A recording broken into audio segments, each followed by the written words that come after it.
Welcome back to our channel. तो आज हम जिस वीडियो पे रिएक्ट करने जा रहे हैं उसका टाइटल है महाकुंभ 2025 क्यों वायरल हुए आईआईटी वाले बाबा, मलंग या कुछ और। आरजे रौनक मलंग की मंगल मलंग। तो गाइस वीडियो शुरू करते हैं। उससे पहले अगर आपने हमारे चैनल को सब्सक्राइब नहीं किया तो प्लीज कर दो, वीडियो को लाइक कर दो, शेयर कर दो एंड कमेंट कर दो।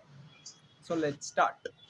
दोस्तों आज से एक हफ्ते पहले की बात है। कुंभ में एक रिपोर्टर किसी साधु से बात कर रहा था। बात करते करते रिपोर्टर को लगा कि ये साधु कोई नॉर्मल आदमी नहीं लग रहा। रिपोर्टर ने उनसे पूछा कि आप तो बातों से बहुत पढ़े लिखे लग रहे हैं, कहां से पढ़ाई की है आपने। इस पर साधु का जवाब था आईआईटी बॉम्बे से एरोस्पेस इंजीनियरिंग की है। ये सुनते ही रिपोर्टर सन्न रह गया। कुछ ही देर में पूरे सोशल मीडिया पर ये इंटरव्यू वायरल होने लगा। ट्विटर से लेकर इंस्टा, यूट्यूब, फेसबुक, हर जगह इन्हीं बाबा की चर्चा होने लगी। धीरे धीरे पूरे देश दुनिया का मीडिया उनका इंटरव्यू लेने के लिए लाइन में लग गया। आज उस इंटरव्यू को सामने आए एक हफ्ते से ज्यादा हो चुका है, मगर एक हफ्ते बाद भी आईआईटी बॉम्बे वाले बाबा पूरे इंटरनेट पर छाए हुए। ट्विटर और इंस्टा पर उनके नाम के हैशटैग चल रहे हैं। उनके फैन पेज तक को लाखों फॉलोअर्स मिल चुके हैं। उनसे जुड़ी एक एक रील को लाखों व्यूज मिल रहे हैं। मतलब जिस शख्स को 10 दिन पहले तो कोई नहीं जानता था, वो सिर्फ 8-10 दिन में इतना पॉपुलर हो गया जितने पॉपुलर हजारों कंटेंट क्रिएटर्स कई सालों तक वीडियो बनाने के बाद भी पॉपुलर नहीं हुए। और आईआईटी वाले बाबा अगर इतने वायरल हुए हैं तो उनके पीछे एक नहीं बहुत सारे रीजंस हैं। उनकी पूरी कहानी किसी फिल्मी कहानी से भी ज्यादा फिल्मी लगती है। ऐसा लगता है इम्तियाज अली की किसी कहानी को हम असल जिंदगी में जीते हुए किसी को देख रहे हो। मतलब एक तो आईआईटी क्रैक करना ही लाखों करोड़ों लोगों के लिए पॉसिबल नहीं होता, ऊपर से आईआईटी बॉम्बे में एडमिशन मिलना भी मुश्किल होता है। लेकिन एक लड़का पहले तो अपनी मेहनत और इंटेलिजेंस के दम पर भारत के सबसे बड़े इंजीनियरिंग कॉलेज में एडमिशन लेता है, फिर लाखों की नौकरी भी उसे मिल जाती है, फॉरेन चला जाता है, उसके पास हर वो चीज पाने का मौका होता है जिसका सपना आज हर एक यंग बच्चा देखता है। मगर एक दिन अचानक वो इस मायावी दुनिया को लात मारकर शिव की शरण में चला जाता है। और इसी बात ने उन्हें रातों रात एक सनसनी बना दिया। धीरे धीरे मीडिया ने जब अभय सिंह का बैकग्राउंड चेक करना शुरू किया तो लोग हैरान हो गए। पता लगा कि वो हरियाणा के झज्जर के एक छोटे से गांव से आते थे। वो ग्रेवाल गोत्र के जाट परिवार में पैदा हुए थे। बचपन से पढ़ाई में तेज थे। घर वाले आईआईटी की कोचिंग के लिए कोटा भेजना चाहते थे, मगर वो दिल्ली जाना चाहते थे। अभय ने आईआईटी का एग्जाम क्रैक कर लिया। पहले आईआईटी बॉम्बे से एरोस्पेस इंजीनियरिंग में बीटेक की डिग्री ली, फिर डिजाइनिंग में मास्टर्स की भी डिग्री ले ली। अभय सिंह की छोटी बहन कनाडा में रहती थी। वो कनाडा नौकरी करने चले गए। कनाडा जाकर उन्होंने एरोप्लेन बनाने वाली कंपनी में काम किया। 3 लाख रुपए उनको सैलरी भी मिलने लगी हर महीने की। जिस टाइम वो कनाडा में नौकरी कर रहे थे तभी लॉकडाउन लग गया। अभय सिंह घर में कैद हो गए। उनका शुरू से ही आध्यात्म में इंटरेस्ट था। लॉकडाउन के टाइम उन्हें अपने और जिंदगी के बारे में सोचने का और ज्यादा मौका मिला, वक्त मिला। तब तक उनका कनाडा और कनाडा में अपनी जॉब से मन उठ चुका था। लॉकडाउन खत्म होने के बाद वो भारत आ गए। भारत आकर उन्होंने फोटोग्राफी की। वो हरिद्वार से लेकर केरल और उज्जैन के कुंभ तक कई जगह घूमने गए।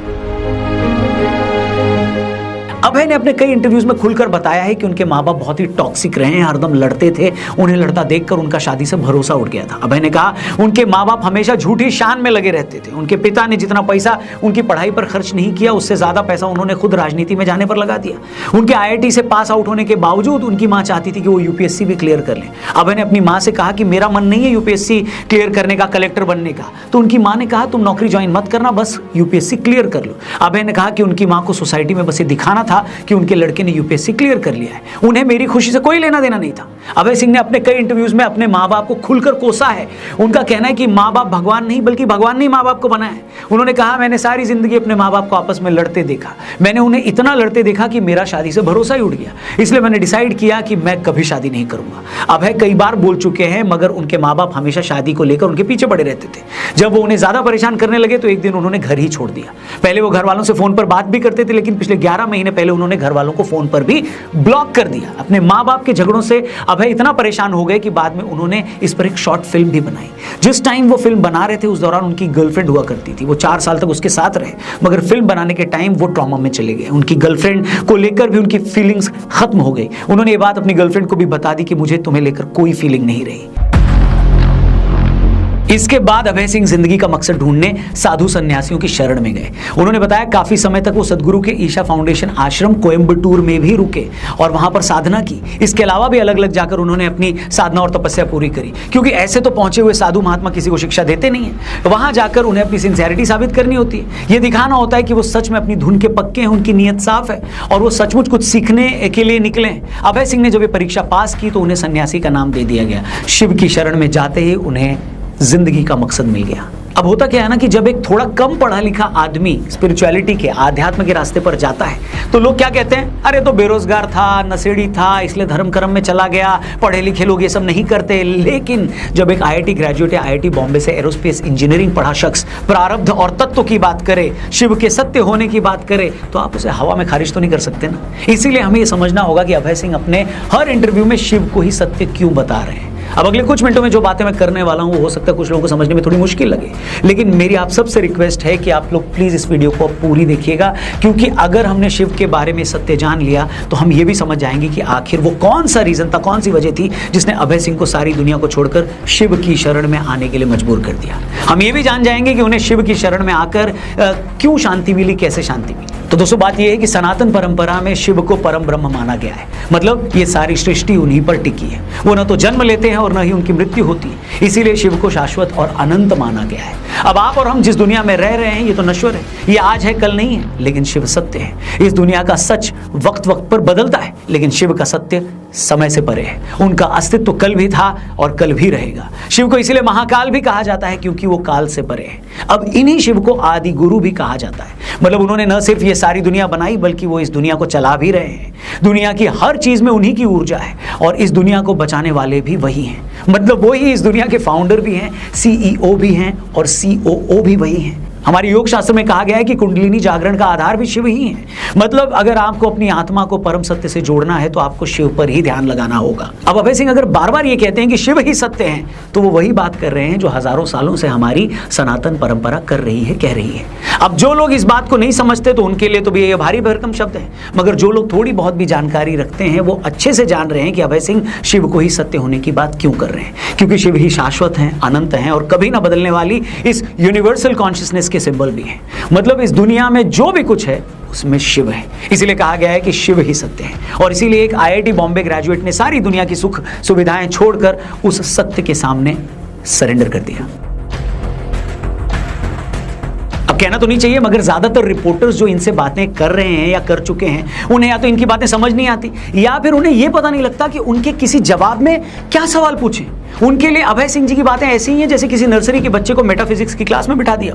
अब ये रिपोर्टर और कुछ यूट्यूबर्स व्यूज के लिए अभय सिंह के पास इंटरव्यू करने जा तो रहे हैं, मगर इनमें से कोई ये समझ ही नहीं पा रहा है कि वो कहना क्या चाहते हैं। यही रीजन है कि बहुत सारे इंटरव्यू में कुछ लोगों को अभय सिंह या तो एरोगेंट लग रहे हैं, किसी को कंफ्यूज लग रहे हैं, कोई उनको भटका हुआ बता रहा है। ये सारी बातें इसलिए दोस्तों क्योंकि जीवन में इंस्टा पर रील्स के अलावा इनमें से ज्यादातर ने कुछ देखा पड़ा तो है नहीं। कुंभ की जिस पवित्रता और भव्यता पर पूरी दुनिया फिदा है, जिसे कवर करने अमेरिका से लेकर सऊदी अरब तक के रिपोर्टर्स आए हैं, हमारी ही मीडिया के एक सेक्शन को उसकी गहराई और उसके धार्मिक महत्व का कुछ पता ही नहीं है। कुछ लोग तो बस धड़ाधड़ अभय सिंह जी की रील्स को सिर्फ इसीलिए शेयर कर रहे हैं कि देखो एक आईआईटी का बंदा साधु कैसे बन गया। जैसे हर माँ बाप को लगता है ना कि भगत सिंह पैदा तो हो मगर पड़ोसी के घर में, मेरे घर नहीं, उसी तरह बहुत सारे भारतीय इस बात के लिए अभय सिंह की तारीफ तो कर रहे हैं कि देखो आध्यात्म के लिए, स्पिरिचुअलिटी के लिए इसने इतना सब कुछ छोड़ दिया, लेकिन उसने क्यों छोड़ा, कैसे छोड़ा, किस वजह से छोड़ा, इसे समझने का टाइम किसी के पास नहीं है। मेरा बस इतना कहना है दोस्तों कि कुदरत आपको कई रूप में कई तरह के मौके देती है। नॉर्मल साधु संत और बाबा लोग तो आपको अनपढ़ और बेरोजगार लगते हैं तो आप उन पर ज्यादा ध्यान देते नहीं हो, लेकिन अगर कोई हाईली एजुकेटेड आदमी सनातन के बारे में कुछ कह रहा है, वो विज्ञान के जरिए आपको आपका धर्म समझा रहा है, तो कम से कम उसकी सुन लो, उसके बहाने अपना इंटरेस्ट अपने ही धर्म में पैदा कर लो, उसे गहराई से समझने की कोशिश तो करो, उसकी ताकत को तो महसूस करो। वरना होता ये है ना कि जब तक हमें ये सब बातें समझ में आती हैं तब तक बहुत टाइम निकल चुका होता है, बहुत देर हो चुकी होती है और हम सोचते हैं कि काश काश कोई ये सब बातें मुझे पहले बता देता तो मेरी लाइफ कुछ और ही होती। तो दोस्तों मैं अपने बारे में ज़्यादा बात तो नहीं करता, लेकिन एक शिव भक्त होने के नाते मैं आपको बता सकता हूँ कि मैंने भी इस जीवन को जिया है, इस वर्ल्डली लाइफ में रहकर शिव के उस सत्य को, आदि योगी के उस सत्य को महसूस करने की डेली कोशिश करता हूँ और मैं आपको बता नहीं सकता कि इसने मेरी लाइफ को कैसे बदला है। इसलिए आप भी अगर इस सच को जितना जल्दी पहचान लेंगे उतना आप ही के लिए बेटर होगा।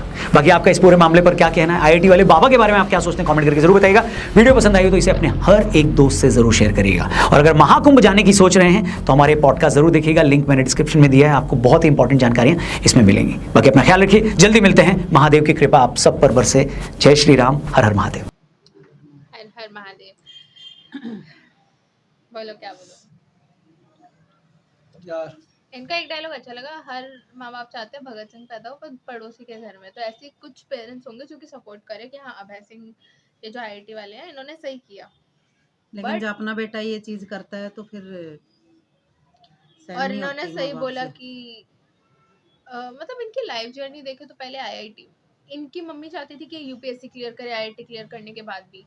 तो इनकी वहाँ पे गर्लफ्रेंड थी, जब ये शॉर्ट फिल्म बना रहे थे अपने पेरेंट्स पे तब ये डिप्रेशन में चले गए। क्या बोला था, कहाँ पे चले गए, कुछ बोला था, हाँ ट्रॉमा में चले गए, राइट। हाँ। तो फिर इन्होंने बोला कि इन्होंने बचपन से अपने माँ बाप को लड़ते हुए देखा तो इनका शादी पर से विश्वास उठ गया, ठीक है तो ये शादी नहीं किए, इन्होंने अपनी गर्लफ्रेंड से ब्रेकअप कर लिया। उसके बाद क्या हुआ कि ये कनाडा भी चले गए थे, ये कनाडा भी चले गए थे कि इनको शांति चाहिए थी, मतलब शांति नहीं चाहिए थी, मतलब पैसा कमाने चले गए थे। तो उसके बाद भी इनको लॉकडाउन हो गया, तब उन्होंने बोला कि उनको जानने का अपने आप को अच्छा मौका मिला। उसके बाद वो वापस इंडिया आए, उनको फोटोग्राफी का भी शौक है, थी इनका इंस्टाग्राम वो भी है, प्रोफाइल भी है, तो उसमें इन्होंने डाला हुआ लिंक्डइन है वाली प्रोफाइल भी है, लाइक उसमें मेंशन कर रखा है ना कि फोटोग्राफी वगैरह। तो बेसिकली फोटोग्राफर ये पिक्चर भी चीज है। बनाई बता रहे थे शायद, शॉर्ट है ना? फिल्म बनाई थी Short अपने film, हाँ। पेरेंट्स के बारे तो में। अब मैंने हाँ, इनके हाँ। पेरेंट्स का भी इंटरव्यू देखा था जिसमें कोई इनको अर्ज करे कि वापस आ जाए, बट ऑफ कोर्स ये क्यों आएंगे जब इन्होंने इतना सब कुछ देखा है। इनका हम लिंक्डइन पेज भी था एक, तो जिसपे हाँ लिख रखा है कि graduate from aerospace, masters from designing and then photography and then सत्य की खोज पे सर्चिंग फॉर द ट्रुथ ऐसे। हम लेकिन ये सोचो कि इतना सब कुछ मतलब किया इस बंदे ने, तो कितना मतलब दिमाग होगा इनके अंदर कि इतना सब कुछ किया। ये चीज ऐसे ही तो होती नहीं है, जो चीज इन्होंने डिग्री की है, जैसे रोबी एरोस्पेस इंजीनियर का वो करके। मतलब आईआईटी में हाँ। खुद ही एक अलग ही लेवल का वो होता, दिमाग चाहिए और भाई। इतनी मतलब इतनी ऐसा आराम की जिंदगी छोड़ के, जो 3 लाख रुपए शायद सैलरी बता रहे थे इनकी, पर जो मंथ इनका पर मंथ, हाँ स्टार्टिंग हुआ था कनाडा। कनाडा में। कनाडा में। हाँ, तो इतनी वैसा आराम की जिंदगी छोड़ के एक मतलब, और जिन रिपोर्टर्स को उनकी बात समझ नहीं आ रही, वो कह रही हाँ। कि पागल है या फिर ये इन्होंने शराब पी है। हाँ हाँ और हाँ हाँ हाँ, ड्रग्स के ऊपर भी सुना था ये नशा हाँ, और एक करते हैं। अफवाह भी तो फैलाई गई थी कि ये अपने जो भी जिधर रह रहे थे वहां से ये छोड़ के चले गए हैं, बट फिर ये खुद आगे आए थे कि मैं महाकुंभ से कहीं नहीं गया हूँ, मैं यहीं पर हूँ। जब बस अफवाह फैला जा रही है क्योंकि रिपोर्टर्स आ रहे हैं बार बार, तो उन लोग को डिस्टर्ब हो रहा है। तो लोग फेमस होने के लिए जा रहे हैं ऑब्वियसली, मतलब रिपोर्टर जो भी रिपोर्टिंग करने जा रहे हैं, क्योंकि अगर एक रिपोर्टर ने पूछ लिया वही सवाल, तो वही सवाल बार बार एक आदमी से जाके पूछो तो ऑफकोर्स वो इंसान फ्रस्ट्रेट होगा ही। वही। तो अभी हमने नया लुक भी देखा था इनका, जब इन्होंने आज तक में इंटरव्यू आने से पहले इन्होंने पूरा शेव किया था। किया हुआ है। हम्म। अच्छा, मैं नहीं देखा। तो इनके पेरेंट्स पर तो मतलब क्या ही बोले, इनकी एक बहन भी है। नहीं, ठीक है। पेरेंट्स तो यही चाहते हैं कि आ जाए वापस, चलो रिक्वेस्ट करने से आ जाए। तो उनका एक तो कांटेक्ट नहीं हो पा रहा है, इनसे मिलना नहीं हो पा रहा है। दूसरा कि ये खुद मतलब एक सच्ची उसके ऊपर राह के ऊपर निकले हैं, तो बोल रहे हैं कि शिव ही सत्य है। तो इन्होंने कुछ मतलब ज्यादा गहराई से जैसे एंड गाइस आप किया लोग है को वापस सर्च। जाना चाहिए, वो कोयम्बटूर पे? में जो आदि योगी का वो है आदि ना, योगी, हाँ बहुत पीसफुल जगह है, आदि होगी। यू हाँ। Should definitely visit. तो बस शक्ति है, बहुत शांति मिलती है उधर जाके। मेडिटेशन सेंटर है। हाँ हाँ हाँ। तो गाइस इस वीडियो के लिए इतना ही। वीडियो अच्छी लगी हो तो लाइक शेयर कमेंट सब्सक्राइब कर देना। मिलते हैं आपसे अगली वीडियो में, जब तक के लिए जय हिंद।